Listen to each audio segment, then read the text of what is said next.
Mr. Spencer, would you have a question?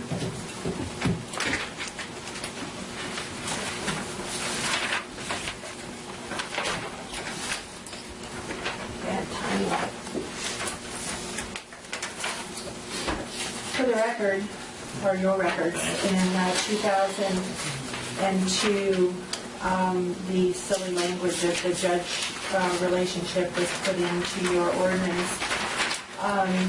You took no action on it until 2007, and again, this is based on public record, which you took a beating on. Even the Lassen County Times wrote an editorial on 6/23/07, which we have a copy of, chastising you for attempting to invoke that 25%. We gave you a letter today. It says, "Dear Supervisors, in 2013 you voted a pay increase for yourselves. County Health disclosed that the supervisors were receiving at the time in excess of the $35,485 amount salary stated in Title II, Chapter 236.030. The public is not aware of the actual payments made to you each year, and you don't really volunteer them. In 2014-2015 fiscal year, Mr. Chapman received $58,463.41 in salary and county paid benefits. Mr. Pyle received $58,463.44 in salary and county paid benefits. Mr. Hammond received $55,319.98 in salary and county paid benefits. County Council is suggesting that the supervisors vote themselves an $11,775 raise today. However, did not take into the consideration that this would not be a competitive salary. In Butte County, the supervisors represent each 44,000 people in their district and are paid $53,014. In Shasta County, the supervisors represent 35,720 constituents and are paid $53,508. Plymouth County, a little different, probably more comparable to Lassen. Their supervisors represent 3,929 people and are paid $35,050. But that's a true salary. That's a true compensation. Lassen County supervisors, the 5 of you, represent approximately 4,684 people.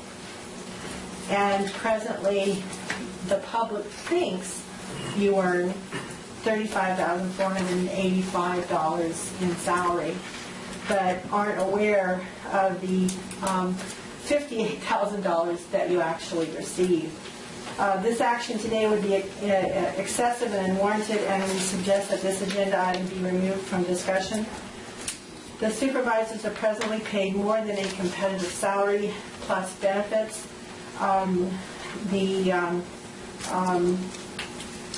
fact that you've brought the Sheriff's Department to an impasse when you have so much money hidden and not hidden, that you could make them competitive and you could pay them so the people will stay here. The people that do the work, you don't do the work. You attend one meeting, and it's, you may think you work, and maybe you work for you, attending one meeting, Bob, because I know you need to be on your ranch. But the people, the department heads, they do the work for you, and they need to be fairly compensated. And to bring the Sheriff's Department to an impasse is disgusting.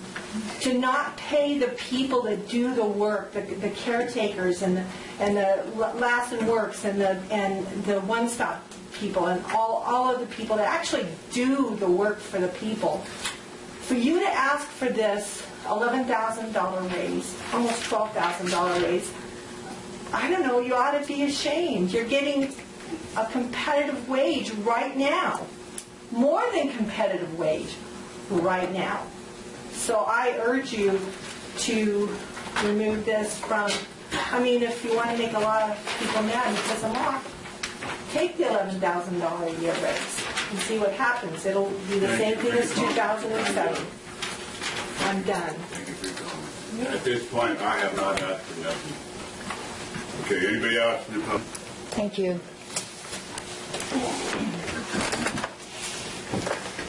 Ira McCain here. It seems so strange that I read in the paper today that there's $200,000 for 15 years for the city and the county for the pool. It seems strange to me that we're remodeling a county building. It all seems government to me, all right? Big government and little people down here, little peons down here, okay? I've sat here and I've listened to the sheriff ask for a raise, type thing, or at least some kind of compromise to protect the citizens of Lassen County. I sit here and listen to the HHS people come and say, well, there's certain services that the people need over here, and they're denied. I hear about juvenile hall. You guys, please, do good for the people. Stop spending on salaries and stop spending on big, wonderful projects like a pool and the remodel of the courthouse and that sort of thing for the old courthouse. Look for where you're taking the money from. Prices have gone up. I went down to get a dozen of eggs, $5.99 for a dozen eggs. All right? Everything, meat. Have you seen meat? $15 a pound. These people need to be fed too. They're working. They're working, and I thank you very much. Yeah. Thank you. Anybody else in the public wish to speak? Seeing none, we'll bring it back to the board. Any board members have any? If anybody wants to make a motion or not, if not, we will move on. I'd like to say something if I could, Mr. Chairman. First of all, it's immaterial to me. I've sat on this board for a long time, and salary has not been an issue. And as I've indicated in past years, first year I sat on this board, the board, being new and being young, I didn't really have maybe a total understanding of the lay of the land, and I voted in favor of a motion to raise the salary of the board. I think it went up $50 or something like that. And in that first term in office, I think I probably took more grief over that $50 than collectively all the rest of the decisions I made for that whole term.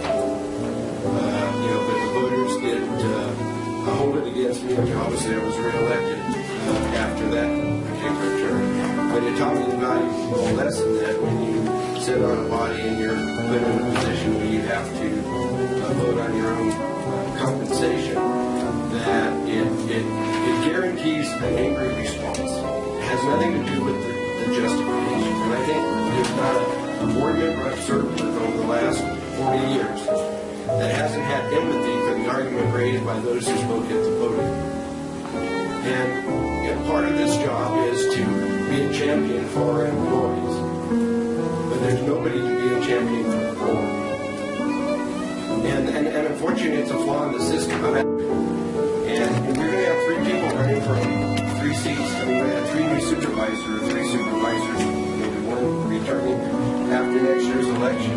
And those people are going to be running next year. And so we want to treat it as a backbench, low, important job. And I think we are to attract people who have the capacity to do the job, especially with term limits now, to park their business or to park whatever application or vocation or interest that they have, or to give up whatever sort of job they have to be able to serve. And this is not a part-time job. It may be, if anything, it's one that requires you to have a lot of flexibility. If you work for somebody, it's very difficult to sit on a board like this. I can tell you that right now. I had not had normal work experience. The only reason why I'm able to, survive with the pay I've gotten is because I have my own small business on the side. And I have to be very careful that business does not cross anyway with anything that does with the county or county funding. And that limits even the business opportunity in a huge way. So to me, I think that the pay level, and it's not automatic, it still requires a vote. It's a guideline that was established and was incorporated years back, and to this date, the board has never implemented the 25% automatic thing. I mean, why do we use 25? I mean, if we're going to be stuck at 10 or 15, we should maybe revise that standard to be 10 or 15.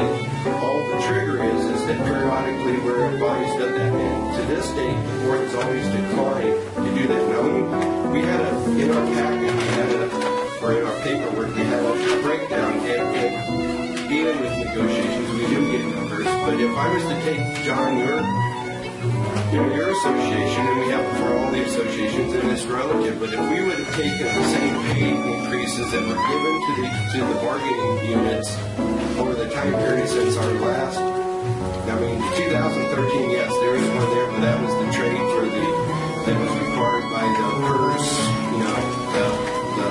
the flip, the CalPERS flip that was required by the pension reform law. But prior to that, our last pay raise was basically in 2002, and in 2010, this board did the 1% voluntary pay reduction, and that hasn't been restored. Where all bargaining units have been restored. But using the 33,000, we translate that through as our pay rate. We would be just shy of what this 25% was. But this board chose, especially during hard times, to forego any raise opportunities it could have granted itself in favor of supporting our various employee groups, and we may do that again. I can say, as one individual back in the mid-'90s when Pete Wilson and Willie Brown stole the local taxes, the local property tax money in the ERAP thing. I mean, we laid off 40% of our general fund workforce. We were forced to because of the mechanics that was there, and the board declined